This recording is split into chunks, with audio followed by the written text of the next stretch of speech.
Hola a todos, ¿cómo están? Yo soy Daniel Sepúlveda y el día de hoy les traigo el primer wrap-up del año 2020.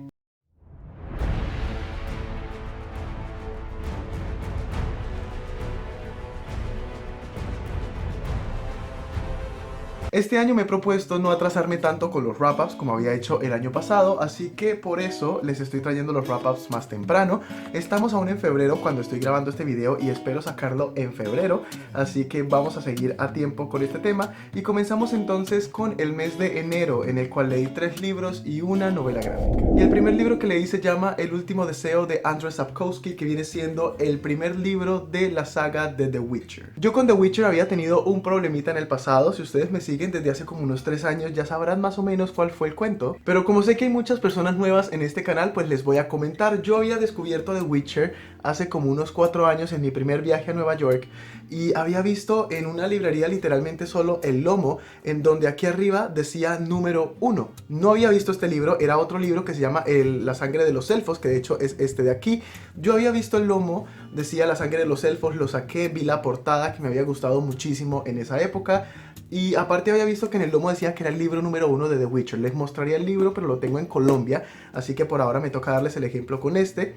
Y resulta que me empecé a leer El último deseo creyendo que era el primer libro de esta saga, de esta historia, de estos personajes.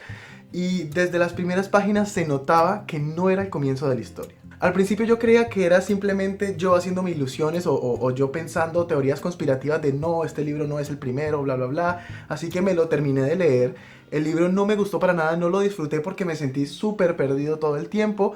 Y luego me puse a investigar porque alguien me dijo, es que lo leíste mal, ese realmente no es el primer libro de la saga.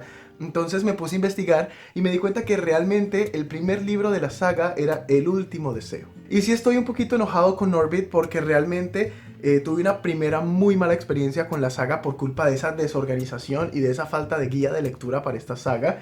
Porque además de que esta dice Introducing the Witcher, como pueden ver, el segundo, que es La espada del destino, también dice Introducing the Witcher. Entonces como que tampoco hay una guía como para decir voy a empezar con este, voy a empezar con el otro. Y estoy seguro que si alguien hubiera empezado con el otro, aún no lo he leído, pero yo asumiría que también se hubiera sentido súper perdido porque este libro es demasiado introductorio. Así que el primer consejo que les doy si se quieren leer a The Witcher es que empiecen por El último deseo. Es súper obligatorio porque es muy importante. Aquí les presentan a los personajes principales, les presentan el mundo, les enseñan cómo funcionan las cosas y ya a partir de ahí ya uno va a entender qué es lo que va a pasar en los siguientes libros. Al principio no me había gustado La sangre de los elfos, como les había dicho, incluso hice una reseña un poco negativa al respecto porque en esa época hacía reseñas negativas y me llegó mucho hate de personas que eran muy amantes de la saga y pues obviamente me regañaron y me dijeron, es que Daniel, este no es el primer libro, carajo.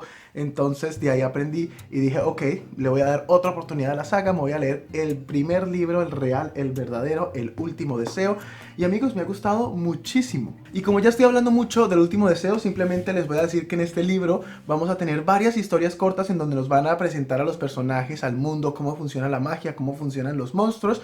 Y pues ya a partir de ahí vas a empezar a entender mucho más las cosas de los siguientes libros. Yo le di un puntaje de 4.5 estrellas, de verdad que es una fantasía que disfruté muchísimo y que me alegra mucho que haya sido el primer libro que leí en esta década. Espero que esta década esté llena de historias magníficas de fantasía y que pueda seguir descubriendo grandes autores como Andrzej Sapkowski. Ahora les voy a hablar de la única novela gráfica que leí durante el mes de enero y se trata de Guardians of the Galaxy y los X-Men con la historia El Vortex Negro o The Black Vortex. A mí esta historia realmente me llamaba mucho la atención en el pasado porque me parecía muy curioso que los Guardianes de la Galaxia y los X-Men tuvieran una historia juntos. En este caso pues obviamente se va a desarrollar en la galaxia, pero lastimosamente sentí que esta historia era muy infantil y estaba totalmente dirigida a un público infantil juvenil. Y la cosa es que se sintió como estar viendo esas series de caricaturas para niños en donde simplemente, bueno, se ocurrió como este problema, ellos van a ir a solucionarlo. Hay muchos giros de trama super X que, por ejemplo, cambian completamente a los personajes, les dan unos poderes tipo Dios prácticamente, pero como es una historia para niños y es una historia que va a tener un fin, pues simplemente al final dicen como, ah, y luego ese poder se les fue y ya, como que es una historia que no tiene realmente mucha repercusión. en la continuidad de Marvel Comics en este caso. Y también son como muchos juegos de, yo creo que ya los X-Men, por ejemplo, en Marvel ya le han embarrado mucho con ellos porque se han metido en multiversos, se han metido en líneas temporales y se han realmente tirado a los personajes. En este caso es un claro ejemplo de lo que han hecho con los All New X-Men y todo eso. Y pues la verdad, la historia yo le puse 3 estrellas porque estuvo entretenida, o sea, no estuvo muy mala, pero tampoco estuvo excelente. Entonces simplemente fue entretenido, fue como gracioso, pero no le voy a dar más tiempo a ninguna de estas series. Luego seguimos con la lectura conjunta del club de lectura del librero de Valentina, que fue Frankenstein de Mary Shelley. En este caso yo me había empezado a leer Frankenstein en físico, pero no me terminó convenciendo tanto, que digamos, como que lo estaba leyendo pero como que lo avanzaba muy lento y sentía que no estaba avanzando mucho. De hecho, yo quedé en la página 112 cuando lo estaba leyendo en físico y de ahí dije, no, voy a escucharlo en audiolibro, creo que en audiolibro lo voy a avanzar muchísimo más. Así que me busqué el audiolibro en Audible y lo encontré. No me gustó tanto el narrador, siento que era como que muy nostálgico todo el tiempo, así dijera, salió el sol, el man decía, hey, el sol ha salido, y era un poco cansón, y era un poco aburrido cuando ya se avanzaba mucho en la historia, pero siento que pude avanzar muchísimo más rápido con el audiolibro, así que renuncié al libro en físico, me fui al audiolibro y por eso en mi archivo lo tengo registrado como audiolibro, y le di un puntaje de 3 estrellas porque si bien fue un clásico que me pareció entretenido, siento que la gran diferencia que yo tenía en mis expectativas de lo que socialmente se conoce como la historia de Frankenstein a lo que realmente es la historia de Frankenstein me causó mucho conflicto cuando lo estaba leyendo y cuando lo estaba escuchando.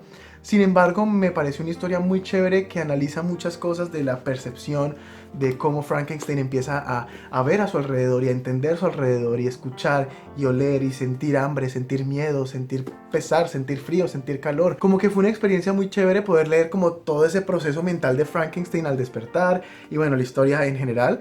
Pero no me fascinó tanto y siento que ese conflicto cultural o ese conflicto de lo que yo creía que era Frankenstein con lo que realmente me encontré me causó como esa experiencia en que no le pude dar más de 3 estrellas. Sin embargo, lo disfruté. Pero no creo que sea una historia que releería, al menos no hasta el momento. No le encontré como mucha fascinación. Me gustó, me tuvo entretenido, pero no me mató. Y vamos a terminar este wrap-up con otra lectura conjunta, en este caso con la gente del BBB, y se trata de La ladrona de la luna de Claudia Ramírez Lomelí, que viene siendo el segundo libro de la trilogía de El Príncipe del Sol. Hace poco tuvimos el en vivo en donde estábamos hablando de este libro con todas las personas que participaron en la lectura conjunta y lo pueden encontrar aquí abajo en la descripción. Y pues la verdad es que fue un libro que me gustó muchísimo, le di 5 estrellas, es el primer libro de 5 estrellas en el año. Y yo creo que la razón por la que le di 5 estrellas es porque es muy entretenido. Estoy aquí acomodando algo detrás de la cámara, pero me gustó mucho porque es muy entretenido, es muy enganchante. Yo cuando suelo leer un libro, puedo leer otros libros al mismo tiempo. Por ejemplo, cuando estaba leyendo El último deseo, también me estaba leyendo Frankenstein. Pero cuando me estaba leyendo La ladrona de la luna, enfoqué todo mi esfuerzo y mi atención en este libro, porque era muy enganchante, la historia estaba muy entretenida, los personajes también son muy entrañables y es un poco más sencillo en este libro en comparación con el anterior a sentirse representado con ellos. Y yo siento que la experiencia siempre es maravillosa al leer La ladrona de la luna. Yo creo que esta trilogía es perfecta para quienes quieran comenzar con la fantasía. Ya lo había dicho yo en mi video de las fantasías perfectas para comenzar con el género. Así que si no se han dado la oportunidad de leer El Príncipe del Sol, de leer La ladrona de la luna, por favor vayan a una tienda, cómprense el libro, léanlo, disfrútenlo, que yo creo que no decepciona para nada. Como ya había dicho, a este libro le di 5 estrellas, me gustó muchísimo y algo de lo que más me gustó fue que el personaje principal, o en donde se enfocó muchísimo más la historia durante este libro, como nos dice el título y nos muestra la portada, fue con el Reino de la Luna. Muy buena historia, de verdad que se las recomiendo y si tienen la oportunidad de hacerlo, échenle un ojo. Y bueno, eso ha sido todo por el wrap up del mes de enero. Si les ha gustado el video no olviden darle like y comentar aquí abajo qué libros leyeron en el mes de enero, si ya han leído algunos de estos libros y participaron en estas lecturas conjuntas, o si tienen en mente leer alguno de estos libros este año. Si no estás suscrito a este canal y te gusta la fantasía, la ciencia ficción, el thriller o el misterio, te invito a que le des clic al botón rojo de aquí abajo para que no te pierdas ninguno de mis videos. Además, junto a mí están apareciendo mis redes sociales en donde subo contenido semanalmente y yo personalmente te recomiendo Instagram, que es donde subo contenido más a menudo. No siendo más por el día de hoy, nos vemos en un próximo video. ¡Chao!